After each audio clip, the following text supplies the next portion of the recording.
Hey everyone! My God, look at my hair. No, it's ugly. Hey everyone, this is Jasmine. I'm a Reiki and Mental Alchemy practitioner. My Instagram handle is sunplutoalchemist, and if you would like to find out more about me or what I do, I'm gonna leave my details below so you can check them out.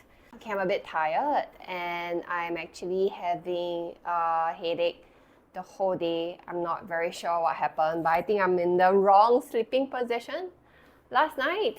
So yeah, bear with me. Probably not looking my best now. So I just want to share that I went to a event or like a workshop that it shared about that why we should start a podcast or start a YouTube just to share more about ourselves. I don't have a podcast yet, but I'm sharing with you through my YouTube channel.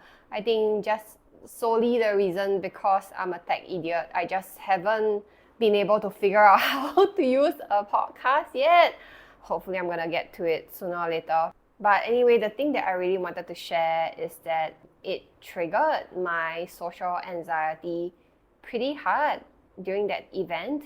And mind you, there was like no nasty people. It was, in fact, I felt like I've met the most kindest and most genuine and authentic people that it really just warms my heart so much. It makes me feel like just warms my heart lah to see these people being in Singapore, existing in Singapore. It makes me feel less lonely and so happy that these people exist in Singapore. But strangely, it did trigger my social anxiety so hard and so strong, which to be honest, I felt like I haven't feel my social anxiety rising for like a very, very long time. In fact, I think at least the biggest thing that I can remember last time was that last year when I started school for my counseling psychology, my first class, it was so bad that my anxiety got triggered 2 hours before the start of the lesson. It triggered my heart palpitation so bad that it just went on throughout the whole class. And I feel like it was like in me for at least 3 hours. That was how bad my social anxiety situation was. And ever since, I felt like it has been lesser and lesser. So I wasn't really expecting this today, even though I went to the event by myself. It was introduced by Tonya, and I decided to, I'm just gonna go. And I don't even have any thoughts that I'm gonna be triggered. But surprise, surprise, the body does what it wants to do, right? But then when after the event and when I kind of like get back to my own rhythm, have the capacity to reflect back on myself, it was when I realized that they kind of have like the same confidence, the same, I don't know, is it like extrovertedness as the people that I used to work with during my advertising days. And it then led me to remember that I actually was holding on to my social anxiety for throughout the 4 years plus in my last job. After meeting these people who are like just simply wonderful and amazing people, and they like kind of like just asked about my Instagram account and sorry, not Instagram, my YouTube channel account, and they just kind of like offered to follow it on their own accord. So I'm like really, really very grateful. So if you are listening to this, thank you. Yeah, like I said, like they are really amazing people. So it was just kind of like puzzling to me, like why do I feel like that? And then it's the after that where I went for dinner, I went for a climb, I went for dinner, and I was like settling down, and then I was just so simply exhausted. And I'm like, you know what? This feeling is actually not unfamiliar. Then I was like, wait, you know what? This is what it was like for me every day when I was in my corporate job in my advertising firm days. And it led me to think, oh my God, how did I actually survive like that every day? And it was a no wonder I have to lay on the floor to kind of like recover. I couldn't even talk to my husband. I was like, you know what, I just don't have the energy for conversation anymore.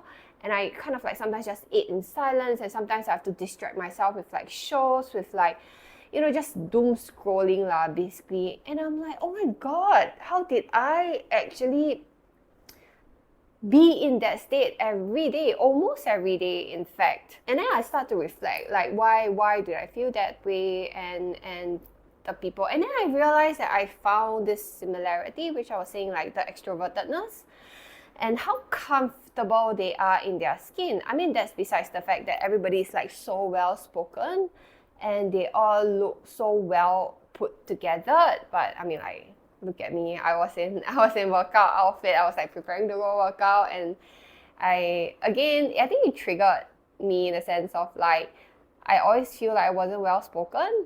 I still think that I'm not good enough. Especially, my husband always tell me that I'm too attached to my background. The story of like, I came from a background where my family members are not the most well educated. We don't speak English. And there was a very big part of my life where I don't speak English very well, or rather not often enough, and I wasn't able to like enunciate better. I couldn't like find the words in my mind. I was so used to being bilingual and stuff like that. It just triggered me down that road lah. Then I'm like, and sometimes when I was like listening to some of the topics that they say, right, I was like, oh my God, I'm not well versed in that topic. I'm not well versed in certain things. I couldn't find the right words and all that kind of stuff. And then it led me to think of like what was happening few days ago, or like probably like a week or so. Then everything just pieced together. I don't know if it's gonna make sense to you, but it makes sense to me, so just bear with me. So basically what happened for like a week or so ago was that my inner critic was going on full blast at me, at just whatever things that I do lah. Like, I'm doing assignment right now, and it just kept telling me my English is not good enough, and it didn't, not helpful, the fact that I just got my result for 2 assignments ago, and I didn't score as well as I wanted to. So my inner critic just going full blast at me. It's like, you need to structure it better, you need to do it better, if not you're gonna get that lousy grade that you weren't expecting again. And my mind just go on repeat, right? That no, that person is judging you because you didn't speak that well, you didn't articulate that well, why do you carry yourself like that? It just go on full blast. But comparing this time around to previous times, right, I was able to recognize that it was my inner critic. Unlike in the past, I just thought that it was normal. It was kind of like the thing that I do to myself to keep myself in check, and I should listen to it. But this time around, I was like, hey, I was actually quite aware that it was my inner critic. So I just, just allow it to be. But at the same time, it was so loud. I was pretty exhausted as well, because it did somewhat led me to believe that, am I really that bad? And sometimes when I get really, really beaten down, my inner critic, there is a sense of like, you know what? I should just stay at home every day. I should just stop whatever I'm doing. I just want to like confine myself to this house, this 4 walls, and you know what? Just take care of the house. Just only speak to my husband and nobody else, because I'm that lousy anyway, right? I just want human interaction. I feel like whenever I have human interaction, my inner critic is gonna come at me. I'm just so exhausted. I just cannot deal with it anymore. But I'm really grateful that I'm able to recognize it now, after going through like so many years and so many rounds of like healing and shedding and transforming. And strangely, one day, right, I kind of like just woke up and the voice wasn't there. And I just had this mental image. Again, bear with me, I see in images. I kept seeing this mental image of like a tank, an empty tank, or rather a transparent tank, with just like a little bit of water right inside. And I'm like, oh my God, what is going on? But sometimes my intuition, and I don't know whether it's my higher self or my like source is trying to tell me something, but I receive messages in images that I don't quite understand at the start. And then I've got this sense, this is the representation of my self-worth. So I've always known this for a very long time, but I just want to share with you guys as well. Self-worth is not self-esteem. And this was what one of my counseling teacher explained to me, and I can never forget this. Self-esteem is what you can do, and what you have. So like, for example, if I say I'm a CEO of the company, I earn this much money a month, I have a condo, I have a family, I'm able to provide for my family, and all these things that you can do and you have contributes to your self-esteem. Then the next question will be, what if I strip everything off of you? One day something just happened, touch wood, Choi, however you say it. What if your company went bust? What if you don't have your family anymore? You strip off everything off of you, and now how do you feel about yourself? This is your actual self-worth, which is why self-worth is not equate to self-esteem. And when people say like you need to build up your self-esteem, nah, you have to build your self-worth instead. And then when I was thinking about the interaction I have with people, it's always like, hey, you know what? I wish I could articulate better. I wish I could have more vocabulary. I wish I can participate and I know more about the topic I talk to people about. I wish I can have more capability to, provide more services or stuff like that. This is going to contribute to my self-esteem. But the next question will be, why am I not good enough? If I don't know the topic that they're talking about, why do I feel like I'm not good enough? Why does it feel like I need to contribute to the topic? Why can't I just be curious, to ask questions? I just feel like I'm good enough to be there. Like, why couldn't I feel good enough to be in that conversation? And suddenly it all clicked, because that was when I realized that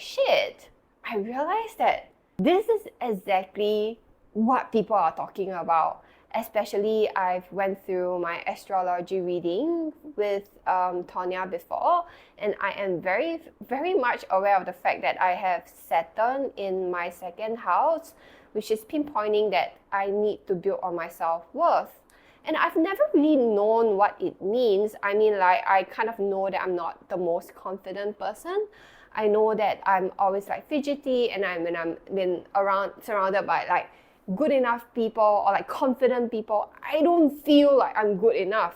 And suddenly it all clicked. Like, shit, I didn't realize that it was to this extent. Then remember the fish bowl that I'm talking about? I was like, yeah, my God. Because if you guys have heard before, abundance is our birthright. We are worthy enough. We are just good enough by birth. We are not supposed to kind of like need to have anything else in order to feel good enough. That is your self-worth. Where if you strip everything off of you, then how do you still feel about yourself? It could be two ways, right? Like for me, I'm feeling that I'm not good enough because I lack of certain things, I lack of certain abilities and capabilities. But so for some people, it's like kind of like, okay, I have all of these things. Like I feel like I have all of the abilities, like maybe I'm able to articulate well, I'm able to like carry myself well, maybe I'm able to like kind of like dress up myself good enough, and that's how I feel good about myself, right? But again, these are all illusions. We will never really know. It could be a person who already feel good enough about themselves, and then they decided to, you know what, I just feel like putting on makeup today. So obviously in that situation, the makeup doesn't have to be there in order to contribute to the person feeling good about themselves. It just because the person chooses to do it. But if let's just say I'm born into the riches and I manage to, I can have a lot of material possession, but I've never really truly know my self-worth until one day all these things just got stripped away from me. And then that's when I was like, oh my God, no wonder throughout my whole life, I always wished that I had more. I wish that I had more material stuff. I wish that I speak better English. I don't know. I feel like I feel like I have two parts of me that feels like, you know what, I'm actually not that bad, but there's always this voice telling me that I'm not good enough. And then it's also a wonder I'm not able to manifest a lot of such things into my life, because I feel like it was meant to be. If I'm meant to work on my self-worth this life, why would my higher self, why would the universe give me all these things into my vicinity? And then I will never truly discover that my self-worth is actually not good enough. But in fact, I feel like I've already known, like, just not enlightened enough to see it until today, which is quite funny actually.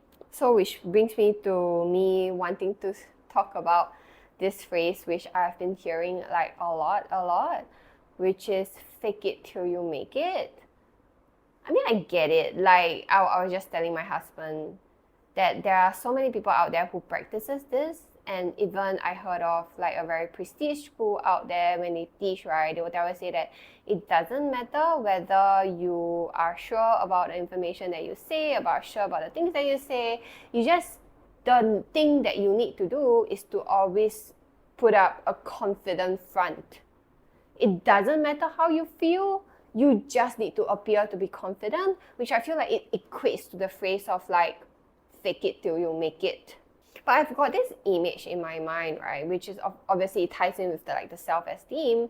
So I was telling my husband, if let's say you were to, asked to go on a stage to give a speech, how do you be a confident person? You can research on the topic, you can write a script about it, and then you can put in a lot of effort memorizing that script. And then you can go on a stage, right? And then you can appear and seem to be like really, really, really very confident, where everybody just couldn't tell like a glimpse, like couldn't even have a glimpse into your self-worth, like how do you feel about self-worth? We can't tell because you have like practiced it so much, right? But it doesn't contribute to your self-worth, because self-worth is about being okay, feeling enough even when you have nothing. And I always have this image whereby, like, again, it's that fish tank. How much you feel, how enough you feel about yourself is like the water that is in the tank.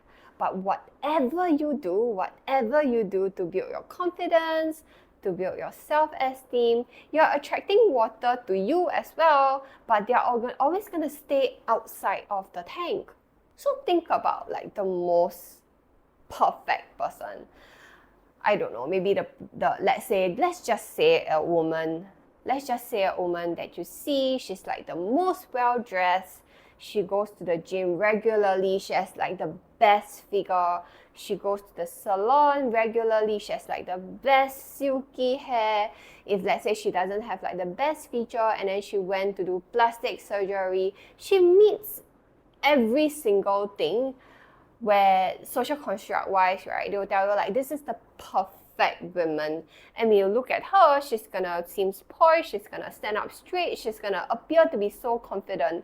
In fact, right, for that I would actually believe, obviously not everybody, but when the more perfect someone seems, it will actually go into my mind, like my mind will actually think that, you know what, I actually don't feel like the person feel like it's worthy enough.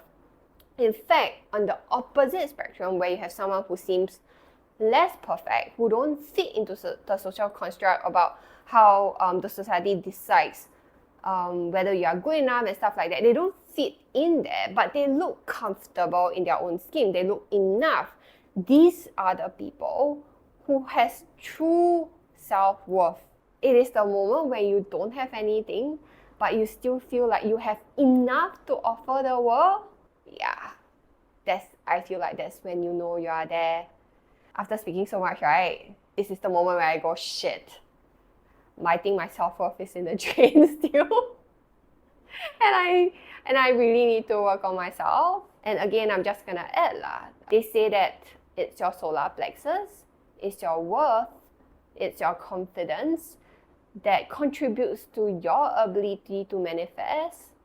But self-confidence, self-esteem, and self-worth are usually all tied in together. They tell you that these words can be used interchangeably, but actually they all mean different things. Now, I think it paints a clearer picture to me that it's not your self-esteem, it's not your confidence, it's how you feel about yourself when you have nothing.